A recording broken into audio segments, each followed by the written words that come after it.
This video comes to you in 3 parts. Part 1, a little introduction as to what's going on here. I am a rabbi at a nursing home. I go there for Shabbos, and I'm supposed to speak, both as a regular rabbi, like Friday night giving a talk about one thing, and Saturday morning giving a regular sermon, and so on. But also because it's in a nursing home, so I'm making kiddush and hamotzi and all the stuff for the residents. As part of creating a Shabbos atmosphere, I'm supposed to sing Zmiros. Now, I don't think I have a great singing voice. I may at some point sing, and you'll find out if I have a great singing voice or I don't have a great singing voice. But I found an idea that worked for me is to give little 2-minute divrei Torah. So I had this great idea. I'll just give little divrei Torah. I won't have to sing. It'll be interesting. I'll be happy. They'll be happy. It'll work well for everyone. In order to time myself, and because YouTube is wonderful and is my new obsession, I decided I'll record myself giving these sermons, post them on YouTube, and I can show them to my friend Ben, who is my chavrusa, my learning partner of many years.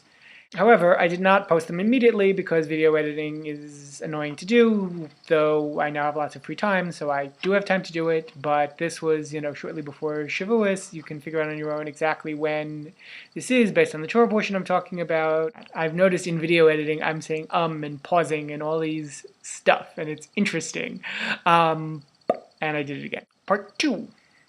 The portion we read in the synagogue this morning talked about the Jubilee year, when the land returns to its original owners and the slaves go free. If I bought my friend's real estate, a field, a house, why should I have to give it back every 50 years? It's because the whole world belongs to God, because He created the whole world, and thus He can distribute it to whomever He chooses. So it's because of this that land can't be sold in perpetuity, because God, who owns the entire world, says it can only be essentially rented. So when I sell it, I'm merely selling my rights as a renter. I'm subletting it. There's a story told about a group of American students who went to visit the great sage, the Chafetz Chaim, in his home in Poland. When they got there, they saw he had very little furniture. He had a very sparse apartment and lived a very Spartan lifestyle. And they asked him, "Where's all of your furniture? Why do you have so little?" And he turned the question on them. "Where is your furniture?" He said, "Well, our furniture is back in America. We're just visiting."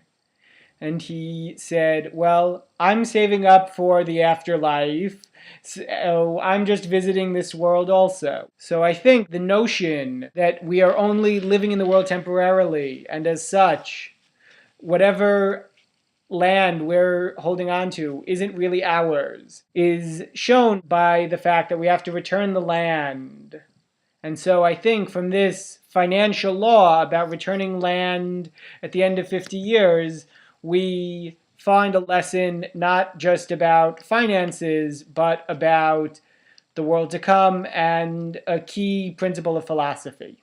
Good Shabbos. Part 3. This week we read, among other things, some curses in the Torah portion. There is one other place where the Torah has this same message of, these are the curses that will befall you if you are bad. These 2 portions, one in Leviticus and one in Deuteronomy, are always read before Shavuot, which will be next Sunday, and Rosh Hashanah, respectively. It is said that we read these portions before these holidays so that the year ends and its curses should end as well. Shavuot is not normally considered a new year, but for this purpose, it is. Judaism teaches us that God is constantly recreating the whole world, and as such, each day we are a new creation. We're a few months into the year, whether that's 2012 or 5,772. So we can look back at this point and ask if we're doing as well this year as we wanted to be doing. Is there something we've been doing up until now that we want to stop? Or something we wish we were doing that we're not? When we find whatever curses exist in our life now, we are recreated without them in the immediate future.